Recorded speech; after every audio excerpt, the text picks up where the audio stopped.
Radio Kantipur, radio राष्ट्रको।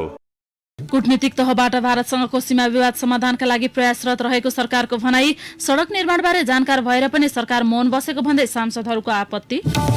आगामी आर्थिक वर्षको बजेटमा कोभिड-19 को उपचार तथा रोकथाम उच्च प्राथमिकतामा। संघीय संसदका दुवै सदनमा बजेटको प्राथमिकता र सिद्धान्तमाथि छलफल सुरु। कोरोना भाइरस संक्रमण फेरि फैलन सक्ने भन्दै सचेत रहन आफ्ना नागरिकलाई दक्षिण कोरियाको आग्रह। बेलायत सरकारद्वारा कोभिड-19 सतर्कता प्रणाली सार्वजनिक। र च्याम्पियन्स लिग फुटबलका बाँकी खेल आगामी अगस्तको पहिलो साताबाट सुरु गर्ने तयारी। फ्रेन्च ओपन बन्द कोठमा गरिने। घर, मोटर, कल कारखाना र अन्य सम्पूर्ण निर्जीवन बीमा सेवा सुविधाको लागि सानिमा जनरल इन्स्योरेन्स, निरन्तर सेवा, निर्धक्क साथ। नमस्कार, कान्तिपुर डायरीका साथमा साथी दिवा र म प्रतीक्षा। सुरु गरौं मुख्य प्रसंगबाट। भारतले लिपुलेक भएर मानसरोवर जाने बाटो 12 वर्ष अघि बाटो निर्माण थाले पनि रोक्न नेपाल सरकारले पहल नगरेको भन्दै सांसदहरूले गम्भीर आपत्ति जनाएका छन्। प्रतिनिधि सभा र राष्ट्रिय सभामा आज परराष्ट्र मन्त्री प्रदीप गेवालीलाई प्रतिप्रश्न गर्दै उनीहरूले विगतका सरकारले समेत सोबारे कुनै पहल नगर्नु दुःखद भएको टिप्पणी गरे। कालापानी पूर्वको 397 वर्ग किलोमिटर भूभाग भारतले मिचेको तर्क गर्दै सांसदहरूले ठोस पहल गर्न नसकेको भन्दै सरकारको आलोचना गरे। सांसद भीम रावलले भारत सरकारले गरेको सीमा अतिक्रमण असल छिमेकीको नीति विरुद्ध रहेको बताउँदै आफ्नो भूमि समेटेर नेपाल सरकारलाई नक्सा सार्वजनिक गर्न भएको अप्ठ्यारो बारे प्रश्न गर्नुभयो। भारतीय सेना फिर्ता गर्ने तर्फ नेपाल सरकारले के गरिरहेको छ म त्यो प्रश्न गर्न चाहन्छु। र दोस्रो, भारतले आफ्नो भूमि नभएको ठाउँमा नक्सा प्रकाशित गर्ने अनि नेपालको आफ्नो भूमि राखेर नेपालको नक्सा प्रकाशित गर्न नेपाल सरकारलाई के गाह्रो भइरहेको छ त्यो गाह्रो यहाँ आओस्। यो सम्मानित सदनले त्यो गाह्रो फुकाउनलाई अग्रसरता लिन्छ भन्ने मलाई विश्वास छ। सांसद दिलेन्द्र बडुले धेरै समयसम्म निदाएको सरकार भारत सरकारले सड़क उद्घाटन गरेपछि मात्र बिउतिएको बताउँदै सदन मार्फत बारम्बार सरकारको ध्यानाकर्षण गराउँदा समेत मौन बस्नु दुःखद भएको बताउनुभयो। धेरै लामो निन्द्रापछि आज बिउजे जस्तो छ एउटा डिप्लोमेटिक नोट पठाएको सुनियो। यो आज उद्घाटन मात्रै भएको हो। कहिलेदेखि बन्न सुरु भयो यो सूचना यो सरकारसित थियो कि थिएन? जति बेला यो एग्रिमेन्ट भयो चीन र भारतको बीचमा त्यति बेला सुशील कोइरालाको सरकार थियो र उसले अत्यन्त गम्भीर प्रोटेस्ट नोट पठाएको थियो र त्यसपछि आज उद्घाटन हुँदासम्म यो सरकारले के नोट पठाएको छ, के लेखेको छ, यसको जानकारी अहिले चाहियो। सांसद महन्त ठाकुरले समस्या समाधानका लागि सरकारले गरेका पहल पर्याप्त नभएको बताउँदै डिप्लोमेटिक नोटले मात्र मिचिएको भूभाग फिर्ता हुन नसक्ने बताउनुभयो। यी जग्गाहरूमा हाम्रो कहीँ उपस्थिति छ कि छैन? रिपियाधुराको क्षेत्रमा बस्तीहरू देखिन्छ। पहिले पनि संसदमा संसदीय सर्वदलीय उसमा आएको थियो यो प्रश्न। त्यसबेला चाहिँ सरकारको एउटा अफिसर चाहिँ नक्साहरू लिएर ब्रिफ गर्न आएको थियो। त्यहाँ बस्ती देखिन्छ। प्रश्न गर्दाखेरि ती बस्तीहरूको सम्बन्ध भारत सरकारसँग छ। सांसद जनार्दन शर्माले 2015 मा चीनसँगको सम्झौता अनुसार भारतले लिपुलेकमा बाटो बनाएकाले चीनसँग त्रिदेशीय वार्ता गर्न सरकारलाई सुझाव दिनुभयो। चीन र भारतको मे 15, 2015 मा भएको सम्झौताले डिप्लोमेटिक नोट पछि के भएको छ त्यो पनि जानकारी गराउन म अनुरोध गर्छु। चीनसँग पनि त्यो सहमतिका विरुद्ध आपत्ति जनाउनु पर्छ भन्ने मेरो भनाइ छ। सांसद राजेन्द्र लिङदेनले एक रातमा सो सड़क निर्माण गरेको नभई सरकारले लिपुलेकको विषय ढाकछोप गरेको आरोप लगाउनुभयो। उप प्रधानमन्त्री, रक्षा मन्त्री पनि त्यस क्षेत्रमा भ्रमण गरेर आउनुभयो। त सरकार यो सब कुरा किन ढाकछोप गरिराखेको छ? सरकार सार्वभौमिकता जस्तो विषयमा किन उदासीन बनिराखेको छ? यो ढाकछोप गरेर लुकाउने, छिपाउने काम गरिराखेको छ। अत्यन्तै दुःख व्यक्त गर्न चाहन्छु, खेद व्यक्त गर्न चाहन्छु। र सरकारले अब प्रेस नोट केवल लेखेर मात्र होइन, प्रधानमन्त्री तहमा पनि कुरा होस्। सांसद दुर्गा पौडेलले नेपालले जारी गरेको कूटनीतिक नोटलाई भारत सरकारले बेवास्ता गरेको देखिएकाले विवादलाई अन्तर्राष्ट्रियकरण गर्न माग गर्नुभयो। कूटनीतिक नोट प्रस्तावित गरिसकेपछि त्यसको बेवास्ता गरेको कुरा यहाँ जाहेर भयो। त्यसले गर्दा अहिले त्यो टेरेको अवस्था देखिएन, इन्डियाले टेरेको अवस्था देखिएन, मिचेर लैजान कोसिस गरेको देखियो। त्यसैले अबको अवस्थामा अन्तर्राष्ट्रियकरण गरेर जानुपर्छ, अन्तर्राष्ट्रिय अदालतमा तान्नुपर्छ। त्यसको निम्ति सरकारको के धारणा छ त्यो बुझ्न चाहन्छु। सांसद प्रेम सुवालले अमेरिका र भारत मिलेर नेपाललाई समाप्त पार्न खोजेको आरोप लगाउँदै सरकारको ध्यानाकर्षण गराउनुभयो। अहिले अमेरिका र भारत मिलेर नेपाललाई एमसीसी सम्झौता गराउँदैछ। यसले कुन कुन देश समाप्त हुने हो? सरकारको सचेतता खोइ। सन् 2008 देखि भारतले नेपाली भूमि मिचेर निर्माण गरेको सडक बारे सरकारले के गरेको छ? अन्तर्राष्ट्रिय अदालतमा मुद्दा दिएको खोइ। सांसदहरूले द्विपक्षीय र बहुपक्षीय सहमतिका आधारमा समस्याको समाधान खोज्न आग्रह गर्दै विवाद कायम रहे संयुक्त राष्ट्रसङ्घको सहयोग लिन सरकारलाई सुझाएका थिए। प्रतिनिधि सभाको आजको बैठकमा विशेष समय लिएर बोल्दै परराष्ट्र मन्त्री प्रदीप ग्यावालीले नेपाल भारत सीमाको वैज्ञानिक आधार सन् 1816 को सुगौली सन्धि नै भएको उल्लेख गर्नुभयो। नेपाल सरकार नेपालको वर्तमान सीमा सुगौली सन्धिबाट निर्दिष्ट हो भन्ने ठान्दछ र सुगौली सन्धि भन्दा बित्तिकै सन् 1816 को मार्चको सन्धि, त्यसै वर्षको डिसेम्बरमा भएको पूरक सन्धि, नयाँ मुलुक फर्काउने गरी भएको 1860 को अर्को पूरक सन्धि र दाङको चुरे श्रृङ्खलालाई म्यानेज गर्ने गरी त्यसको सीमा निर्धारण गर्ने गरी गरिएको अर्को 1875 को सन्धि, यी तीनवटा पूरक सहितको सुगौली सन्धिले नेपालको सीमा निर्धारण गरेको हो। त्यस यतापट्टि त्यो सीमालाई परिवर्तित गर्ने गरी अर्को कुनै द्विपक्षीय सीमा सन्धि भएको छैन। नेपाल त्यही सुगौली सन्धिका आधारमा त्यो सन्धि, त्यति बेलाका नक्साहरू, प्राप्त ऐतिहासिक तथ्यहरू, प्रमाणहरू, नेपाली जनताले भोगचलन गरेका तिरोहरू र अन्य दस्तावेजहरू र तथ्य र प्रमाणका आधारमा यो समस्याको समाधान गर्नुपर्छ भन्ने मान्यता राख्दछ। विवादित विषय सुगौली सन्धि अनुसार नै समाधान हुनुपर्छ भन्नेमा नेपाल अडिग रहेको बताउँदै परराष्ट्र मन्त्री ग्यावालीले नेपालले कूटनीतिक तहबाट समस्याको समाधान खोजेको उल्लेख गर्नुभयो। यो समस्याको नेपालले कूटनीतिक समाधान चाहेको छ। एकातिर नेपालको राष्ट्रिय हितलाई सर्वोपरि राखिनेछ, त्यसमा सम्झौता रहित अडान राखिनेछ, सँगसँगै असल छिमेकीपन, असल मित्रताको भावनालाई पनि हामीले सँगसँगै अगाडि लैजानेछौँ। राष्ट्रिय हितमा दृढतापूर्वक कायम रहँदै तर यसको कूटनीतिक समाधान खोज्ने गरी हामी अगाडि बढ्नेछौँ र यस सम्बन्धमा मित्र राष्ट्र भारतलाई पनि यस्तो बेलामा जति बेला सिङ्गो देश, सिङ्गो संसारको ध्यान यो एउटा मानवीय सङ्कटमा केन्द्रित भएको छ, छिमेकीहरूका संवेदनशीलता माथि प्रश्न उठ्ने खालका यस्ता गतिविधिहरू नहुन् भन्ने कुरा पनि म आग्रह गर्न चाहन्छु। सोही विषयबारे राष्ट्रिय सभामा जानकारी गराउँदै मन्त्री ग्यावालीले आज कसको बसोबास कहाँ छ भनेर सीमा निर्धारण गर्ने भन्दा पनि सुगौली सन्धि र सोही आधारमा भएका अन्य पूरक सन्धिलाई आधार बनाएर अन्तर्राष्ट्रिय सीमा तय गर्ने बताउनुभयो। भारतसँग सीमा जोडिएका र चीनसँग सीमा जोडिएका सीमाहरूको निरीक्षण र अनुगमनका लागि परराष्ट्र मन्त्रालयका सहसचिवहरूको नेतृत्वमा टिम बनाएको छ, त्यसले अध्ययन गरेको छ। भागबाट हामीले काम सुरु गर्यौं। मौसम प्रतिकूलताले गर्दाखेरि दार्चुला र पाँचथर, ताप्लेजुङ भारतसँग सिमाना जोडिएका 3टा जिल्लाको अनुगमन गर्न बाँकी छ। चीनसँग त्यति बेला जान सक्ने अवस्था थिएन, त्यसको काम बाँकी छ। हामीले समयक्रममा त्यो काम सक्यौछौँ। त्यसका रिकमेन्डेसनको आधारमा पनि हामीले 10 गजाहरू क्लियर गर्ने लगायतका कामहरू गर्नेछौँ। यसअघि आज बिहान प्रतिनिधि सभाको अन्तर्राष्ट्रिय सम्बन्ध समितिको बैठकमा मन्त्री ग्यावालीले भारतीय विदेश मन्त्रालयले समेत कोरोना भाइरसको संक्रमण रोकिएसँगै परराष्ट्र सचिव स्तरीय वार्ता गर्ने कुरा दोहोर्याएको बताउनु भएको थियो। भारतले नेपाली भूभाग भएर सड़क निर्माण गरेको जानकारी दिँदै लिपुलेक हुँदै तिब्बतको मानसरोवर जोड्ने सड़क निर्माणका लागि 19 किलोमिटर नेपाली भूमि अतिक्रमण गरेको उहाँको भनाइ थियो। सोबारे दिल्लीमा रहेको नेपाली दूतावाससँग विस्तृत विवरण मागेको मन्त्री ग्यावालीले बताउनुभयो।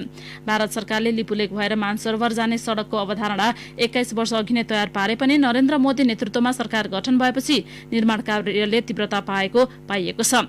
सन् 2005 मा सड़क निर्माणका लागि स्वीकृति प्रदान गरेको भारत सरकारले 2008 बाटै काम थालेको थियो। सन् 2014 मा मोदी नेतृत्वको सरकार गठनपछि भारतले सो सड़क निर्माणमा तीव्रता दिएको थियो। गृहमन्त्री रामबहादुर थापाले नेपाली सेना अतिक्रमण सम्बन्धी विवादको समाधान कूटनीतिक तहबाट खोजिनुपर्ने बताउनु भएको छ।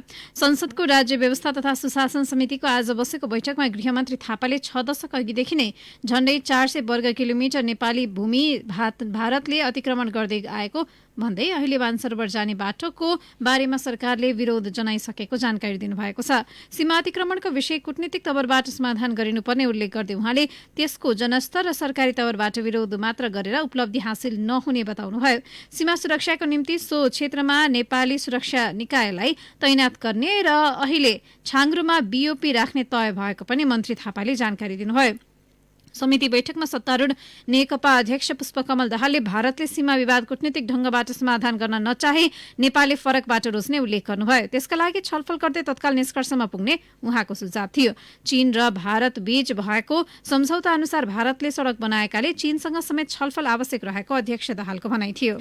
सरकारले उच्च स्तरीय पहल नगरी वक्तव्य मात्रै जारी गरेको भन्दै नेपाली कांग्रेसले विरोध जनाएको छ। कांग्रेस सभापति शेरबहादुर देउवाले सरकारलाई कूटनीतिक र राजनीतिक रूपमा उच्च स्तरीय पहल कदमी गर्न अपील गर्नुभयो। नक्सा प्रकरण र हालको सड़क निर्माणको घटनाको विरोध वक्तव्यमा मात्रै सीमित राख्नु गल्ती साबित हुने कांग्रेसको ठहर छ। कोरोना कोरोना भाइरस संक्रमणका कारण अर्थतन्त्रमा देखिएको शिथिलता अन्त्य गर्दै त्यसलाई थप गतिशील बनाउने तर्फ आर्थिक वर्ष 2077-78 को बजेट केन्द्रित पार्ने सरकारले जनाएको छ। संघीय संसदका दुवै सदनमा आज आगामी आर्थिक वर्षको बजेटको सिद्धान्त तथा प्राथमिकता पेश गरेको छ। सिद्धान्त तथा प्राथमिकता पेश गर्दै अर्थमन्त्री युवराज खतिवड़ाले अर्थतन्त्रलाई थप गतिशील बनाउन, रोजगारी सिर्जना गराउने खालका गतिविधि आगामी वर्षको बजेटमा प्राथमिकता दिइने जानकारी दिनुभयो। विकास सुशासन र समृद्धिको यात्रामा हालसम्म हासिल भएका उपलब्धिलाई संस्थागत गर्दै कोरोनाको महामारीबाट नागरिकको जीवन रक्षा गर्न गुणस्तरीय एवं सर्वसुलभ स्वास्थ्य सेवा सुनिश्चित गरी लोक कल्याणकारी राज्यको दायित्व निर्वाह गर्ने दृष्टिकोणबाट आगामी आर्थिक वर्षको बजेट तर्जुमा गरिनेछ। कोरोना रोगको संक्रमणको जोखिम नियन्त्रण गर्न चालिएका कदमहरूबाट अर्थतन्त्रमा देखा परेको शिथिलताको अन्त्य गर्दै आर्थिक गतिविधिलाई नयाँ विश्वास, जागरण, क्रियाशीलता र द्रुत गतिका साथ अघि बढाउने र स्थायित्व सहितको उच्च आर्थिक वृद्धि दरको चरणमा शीघ्र प्रवेश गर्ने गरी अर्थतन्त्रलाई थप गतिशील बनाउने तर्फ बजेट केन्द्रित हुनेछ। प्रत्येक नागरिकले सुरक्षित र मर्यादित जीवनयापन गर्ने गरी खाद्य लगायत सामाजिक सुरक्षाको व्यवस्था गरिने अर्थमन्त्री खतिवड़ाको भनाइ छ। समग्रमा आगामी बजेट मूलतः कोभिड-19 को कारणबाट परेको बहुपक्षीय असरको निराकरण, पूर्वाधार सहितको गुणस्तरीय स्वास्थ्य सेवाको विस्तार, निजी क्षेत्रका लागि प्रोत्साहन सहित आर्थिक पुनरुत्थान, राष्ट्रिय पुँजी निर्माणमा प्रोत्साहन, थप काम र रोजगारीको सिर्जना, सार्वकालिक सामाजिक सुरक्षा र संरक्षण, सार्वजनिक सेवाको सहज उपलब्धता, सबै क्षेत्रमा आधुनिक प्रविधिको विस्तार, नागरिक सेवा र सुशासन मार्फत सामाजिक न्याय सहितको समृद्धि हासिल गर्नेतर्फ उन्मुख हुनेछ। संघीयताका हालसम्मका उपलब्धि संस्थागत गर्दै संघ, प्रदेश र स्थानीय तहबीचको समन्वय मजबूत बनाइने बताउनुभयो। राष्ट्रिय गौरव तथा सञ्चालनमा रहेका ठूला आयोजनामा स्रोत सुनिश्चित गरिएको सिद्धान्त तथा प्राथमिकतामा उल्लेख छ। विपन्न गरिबको जीवन सुधारमा बजेट केन्द्रित रहने भन्दै उत्पादनका साधनमा सबै नागरिकको पहुँच पुग्ने गरी बजेटको प्राथमिकता तय गरिएको मन्त्री खतिवड़ाको भनाइ छ। प्रतिनिधि सभामा आगामी आर्थिक वर्षको बजेटको सिद्धान्त तथा प्राथमिकतामाथि सांसदहरूले भोलिबाट धारणा राख्नेछन्। राष्ट्रिय सभामा भने प्री बजेट छलफल जारी छ। कान्तिपुर डायरीमा अब ब्रेकको पालो। ब्रेकपछि कान्तिपुर डायरीमा अब बाँकी प्रसंग। प्रदेश 5 को प्रादेशिक जनस्वास्थ्य प्रयोगशाला भैरहवामा आजदेखि कोरोना भाइरसको पीसीआर परीक्षण शुरू भएको छ। परीक्षणका लागि 1000 आरएनए एक्सट्राक्सन किट प्राप्त भएसँगै परीक्षण शुरू गरिएको हो। किटको अभाव भएपछि वैशाख 23 देखि कोरोनाको पीसीआर परीक्षण रोकिएको थियो। सामाजिक विकास मन्त्रालयका स्वास्थ्य महाशाखा प्रमुख उमाशंकर चौधरीले सकिएको एक सातापछि 1000 किट प्राप्त भएको जानकारी दिनुभयो। किट आएसँगै पीसीआर परीक्षणका लागि 191 जनाको स्वाब संकलन गरिएको चौधरीले जानकारी दिनुभयो।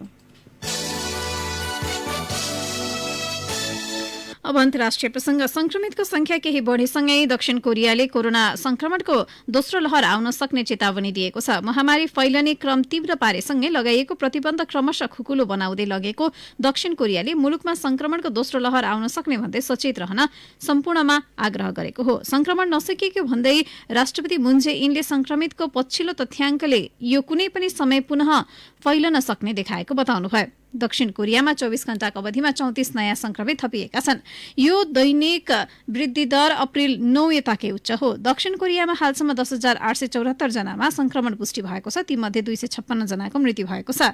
विश्वभर कोरोना भाइरस संक्रमितको संख्या 40 लाख नागेको छ। सबैभन्दा बढी अमेरिकामा 13,09,550 जनामा संक्रमण पुष्टि भएको छ। त्यहाँ 80,000ले ज्यान गुमाउँदा विश्वभर कुल मृत्यु हुनेको संख्या 2,79,329 पुगेको छ। बेलायत सरकारले कोभिड-19 सतर्कता प्रणाली सार्वजनिक गर्ने घोषणा गरेको छ। भाइरसको फैलने दरको नक्सा तयार गर्न सो प्रणाली आज सार्वजनिक गर्न लागि हो। सो प्रणालीले कोरोना भाइरसको खतराको स्तर मापन गर्दै 1 देखि 5 सम्म देखाउनेछ। सतर्क रहेर भाइरस नियन्त्रण गर्दै ज्यान जोगाउन प्रधानमन्त्री बोरिस जोन्सनले आग्रह गर्नुभएको छ। कुनै पनि क्षेत्रमा भाइरसको संक्रमणको स्तरसहित ती क्षेत्रमा यात्रा वा बसोबास गर्ने सबैलाई फोनबाटै सो सूचना दिइनेछ।